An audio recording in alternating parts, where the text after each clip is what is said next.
Hi, I'm Jim Raffle. Welcome to this week's episode of the Jim and Shelby Show, All Things Print Podcast. I'm joined as always. By Shelby Subhusek. How are you today, Jim? I'm fantastic. I'm having a colorful day. Oh, I'm not sure if that's good or bad. I'm not sure either. It's okay. Okay. Tell people about today's episode. What's going on? So we recently started something that we've been sharing in social media. I'm also going to be setting out in an email campaign fairly soon too. But what we were doing is trying to come up with ways that people could interact with us and ask us certain questions. So I came up with this, and it's Q&A with Jim and Shelby, and basically people could comment, send me an email or comment on a post and just ask us a general question. And of course, we have to go through them and make sure they're legitimate and relevant and all that. But I thought we would today feature one of those questions that I received over the last few weeks since I started this. So if you see this out there, feel free to, I mean, we're going to keep this going on, and we're not going to do it every episode. Maybe it'll be something at the end that we do. Depends on how many questions I get and what kind of questions they are. But if you see this out in social, or you get you're a subscriber to our email newsletter, or you just want to email me, Shelby at colorcasters.com, if you have a color question, we will try to talk about it on our show here. So today, I'll stop sharing. Um, Today, the question I wanted to talk about, Jim, is I got a very specific question about AI and color. And this isn't a new topic for us. We have spoken about it.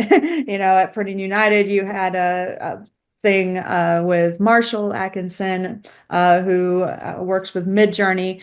And we are starting to see AI images coming through from our clients, and how we're trying to tackle how that looks from a color management point of view. But the question I received was, okay, we have AI and we all use it in some way, shape, or form. And maybe we just use it once in a while to finish out our thought in a Gmail or something. Other people are using it to, I don't know, create contracts, for instance. I don't know who that might be. But with words and factual information like that, that's textual. AI is very helpful because what it does is it goes out there and it finds examples of whatever you're looking for, and it tries to mash that together and give you kind of an average of the answer in a lot of respects. What I was asked though is, what about those subjective questions? And color comes into play with that, because AI can't see. AI doesn't have eyes, for instance. And as much as we like AI, it is only as smart as we tell it to be in some ways, because it is gathering information from humans who've input it into the data system overall. So I guess that's my long-winded introduction to the question. But so what do we think about AI and color going forward? And of course, we don't have the answers because it's always changing. So, uh, I am the person she was referring to who used AI to create a contract, and I have to say I was rather impressed. Now it still took further review, editing, reformatting. But in the past, I would have gone for this type of a contract. I would have gone to one of the, like LegalZoom, for example. There's dozens of different services like that. I would have gone to one of them. Nola Press is another one, and I would have grabbed a template and I would have done the same thing. I would have reformatted it, edited it, and made it fit our needs. Instead, I went to I like Grok. That's part of X. I mainly probably like it because I have a premium subscription, so I get all the features of Grok, and I think I get faster answers and better answers, quite honestly. Um, and it took us, you were there while we were doing it, and it took a while. I mean, it probably took 15 minutes to get what we wanted, but I think we got something decent, and then it took another 15 minutes, maybe a half hour to clean it up. And so I felt like that was actually a pretty good use of AI. It's probably one of the most value added uses of AI that I've ever engaged in, and I was impressed. So I've done some fun things with AI. I've created, we've shown them, like Shelby said, the t-shirt and things like that. And so what I liked about this question, the no eyes, is that it ties in directly to, the fact that we've been showing people how to use AI to create specific colors and that it doesn't necessarily manage color well and all kinds of things related to that. So it was like, oh, this is cool. This is a great question. So this target is an image. And what we decided to do was see if Grok could see this image, quote unquote. I think we all agree that Grok can't necessarily see this image. This is our Colorcaster's test image. It happens to be in a PDF format. It's PDF X4. So that means it's a very data heavy, text heavy file. It's not necessarily a picture, even though when you open it, you see a picture. There's a lot more to this. There's a lot of XML embedded in it. So the first thing we went and asked Grok. I can make this a little bigger. We went and asked Grok, um, can you see color? This was my query. And Grok, of course, said, as an AI, I don't have eyes or the ability to perceive color in the way humans do. However, I can analyze and describe colors in images or data if you provide them to me. For example, if you upload an image or give me a description, I can tell you about the colors involved based on that information. Want to test me? So it's like I do like So, Grok. Grok's so been right fantastic. here, though, right here, Grok is telling you, I mean, this is what I perceive it to be. It's telling you that, well, I can't see the colors, but if you give them to me, then I can search the database that is the internet and come up with the best description that I can based Right. on what everybody else put out there. Right. I don't disagree with you on that. No, not at all. And so I uploaded this file because I knew it would be a hard file for Grok to process. And I said, what Pantone colors are in this image? And Grok immediately said, well, this isn't an image that I can visually analyze. And I get that. My guess is though, if I uploaded enough PDFXs in a future version of Grok, it would be able to analyze it because Shelby's right. What happens is somebody's looking at the error messages, it might have just been another AI looking at error messages and exception reports and things like that. So someday, by me uploading this, I've probably made Grok a little bit smarter. I don't know if that's the right word. Um, and so it's telling us that this document you provided isn't an image I can visually analyze, but it's a text representation of Colorcaster's quick test, likely used for color verification with NICS instruments. It's explicitly lists several Pantone colors associated with the CMYK, blah, blah. So actually, there are 8 Pantones. If we go back and look at that, So it missed one. Safari, we don't need that. I No. think so. Yeah, preview. It missed Pantone 269C. Why? I don't know. It did. Um, and so, but it did find 7 of them. And for some reason it picked up the CMY build, and that's fine, whatever it is, it is. I think that's because it's not actually analyzing the color. It's reading Pantone 185 and then it searched and said, oh, Pantone 185 is 100% magenta, 100% yellow. Oh, It's not that might actually actually be analyzing the that color. might that might be embedded right in this PDF as well, too. So Okay. um so it said the Pantones explicitly mentioned in the document. If it was meant to be additional colors, you can't find them. And so I said, that's fine. Draw me a picture with the colors in the document. And and then this is what it created. I kind of like this one actually. This is kind of a cool thing. I might figure out something to use it for. But I look at that test image a lot, and Shelby's like, well, they probably aren't quite the right colors. And I'm like, no, not bad. I mean, again, we're doing some other work, and I can tell you that if you saved this and you opened it in Photoshop, it would be untagged, and that means there's no profile attached, and with no profile attached, there's no way that you could know that this is Pantone 101C. And so as you processed it through a workflow, it would get completely messed up. And we know that. We've done enough teaching online and research to know that no, that part's broken. There's no question that part's broken. Um, but it still drew a pretty picture with approximately the Pantones and the CMYKs that were included in that document. And that's pretty cool. Your friend, however, is right. The person who asked this question, they are right.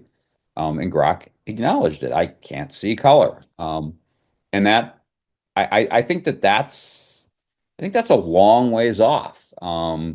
Because it's a um it's a combination of the sensor, your eye, and the computer, your brain, um, actually perceiving color. And I don't know how a computer ultimately does that. I'm sure it can, and I'm sure the time will come. But there's feelings and things like that associated with color. And, the question is, will we get to machines that can think and feel before we get to either Terminator or what's the other one? One of these diabolical ones where the machines take over and don't care about us anymore. And so those are obviously, as much as I joke about it, those are possible outcomes, right? Um, but yeah, I mean that's my answer. What's Shelby's answer? Well, I think the question is, okay, so if we were looking for digital design, if we were going to ask it to come up with those pretty pictures that you used and we were going to use it online, perfect, it's going to be fine. But as you mentioned, if someone wanted to actually put this through a print workflow process, we're probably not going to get as close to those Pantones that are in that test chart, correct? Right. Yeah. No, I mean I admitted that. Yeah, absolutely. Yep. So, the question becomes, especially as we're working with our clients who are dealing with print mostly, they want to know how they can use AI to create images with specific colors and print those specific colors. And I don't know that there's any guarantee of that quite yet. Not unaided. No, it still takes human intervention to make it work. Hmm. Marshall and I have actually talked about that. Now, you would need to bring that document into some design environment, and you would need to mask those colors, tag them as spot colors, and then they would in fact be the Pantones that you envisioned. Which, depending on the image, like I just had it regenerate these images in abstract, and Oh, show us. you want to see? Sure. I'll share again. So there's the abstract uh, interpretation. We could make it we could turn it into neon glow. Grok has really grown. Grok has grown up a lot in the three releases that have happened in, I don't know, so the 6 months I've been playing with it. It it rivals Midjourney. I think Midjourney still wins. It just depends what you're trying to do. Sometimes there's things I find one better at than the other, but that's a different conversation. Hmm. So, but I mean, it's kind of fun. Oh, let's make it a futuristic city. I like the idea that it prompts with ideas. So, and I'm sure the ideas come from things that other people have done with similar prompts. And so, sometimes it's kind of cool. Ooh, we got the Jetsons down here on the lower right, I think. Yeah, I see that.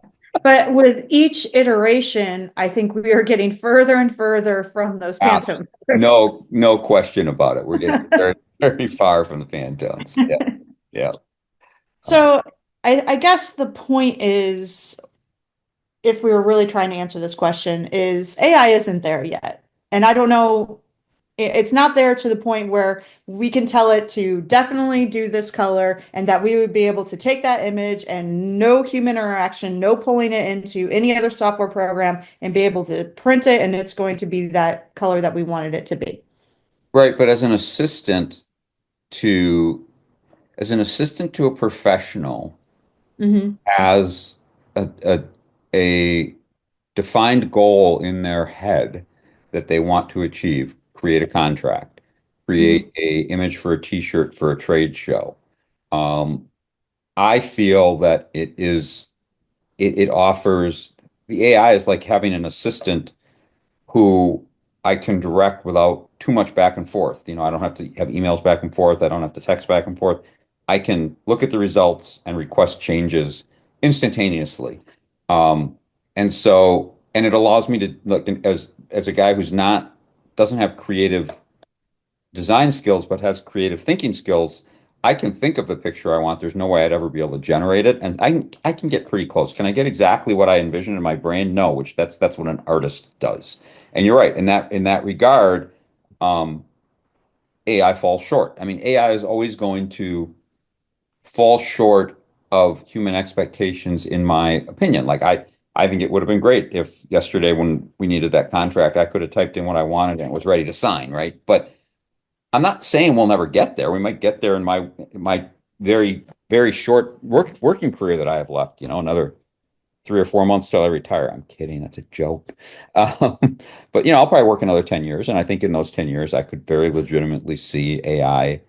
If I put in more information, it might have got a contract that was 99% of the way there. I can see situations where AI is more intelligent about color. Will it see color in my lifetime? I don't know. I really don't. That's a tough one. Um, Hmm. and so there, in that regard, in that specific part of the question, no, it's not there. It's absolutely not there. I mean, Grok admitted it's not there. So, Right. it's pretty hard for me to argue the other side of that. Um, Do you so know who Alton Brown is? it's a very familiar name, but I'm not connecting the dots. Unless you watch the Food Network, you probably wouldn't Oh, I do know. know who he is. You went and saw his show. I did. And so he's been on the Food Network forever, as a host. He's done Good Eats, which was a very scientific thing. And then he did Cutthroat Kitchen. And anyway, he is supposedly doing his last tour, and I've always enjoyed watching him. You know how I like to cook. So for my birthday, we got tickets. We went to the show, and this was just a small piece of the show, but he said he was doing a bit about recipes and AI. And in Google, for instance, if you went into your refrigerator pantry and you wrote down 6, 7, 8 ingredients and put them into Google, Google would bring you back a recipe that included those ingredients. You could tell it, I want to make a side dish, I want to make a dessert with these ingredients, whatever, right? If you try to do the same thing with AI, according to Alton Brown, it doesn't understand because it has never tasted. And so not only would it come back with recipes with those ingredients you asked for, it would insert ingredients that make absolutely no sense in that recipe, I can, that went along with that ingredients. And so he was saying, if you ever, get to a point where AI can taste, maybe you can ask it about recipes, but I would use the old fashioned Google way. And if you want to do that. old-fashioned Google. Yeah, I know, old fashioned, right? As if Google's old fashioned. But I understand what they're saying, and even though you would think it'd be the same way, Google is looking for data and so is AI. AI doesn't understand what a recipe is and what food is necessarily. So it's like, oh yeah, sure, radishes go well in brownies. That was the example he gave because, they were trying to make dessert and they inserted radishes into the recipe because it was like, sure, why not? Well, because you told it you had it in the house. Yeah. So, Yeah. Hmm. all right. So, what I'd like to do as we wrap up this episode is remind people that if you have questions about I'll color, share the, what? I'll share this again. Okay. Yeah, if you have questions about color or printing in general, instead of asking AI, which we've admitted falls short in some areas, you can ask the real experts, Jim and Shel. Okay, we're not there. We're smarter than AI when it comes to print. Oh Maybe. boy, maybe we shouldn't go there. We might be. If it's color, you never know. Oh, okay. I, Um, but yeah, so all kidding aside, if you have questions about color, print, color workflow, things like that, give us a call or yeah. email Shelby and then watch the podcast. Or I can answer reply to our emails and comment on our social media posts. Yeah, and And also I it want might to, just if as the volume of questions increases, we may not be able to answer them all on the podcast. So then we can turn them, you're right, we can turn them into social media posts. But exactly. we would love to start answering questions and giving back that way. But you guys got to ask the questions. We're not going to create the questions. So, Yeah. So, all right. Well, that's it for this episode, as opposed to this week's episode, because Shelby keeps yes. reminding me that we don't do an episode every week. So that's it for this episode, and we'll see you again next episode. Bye bye. Bye.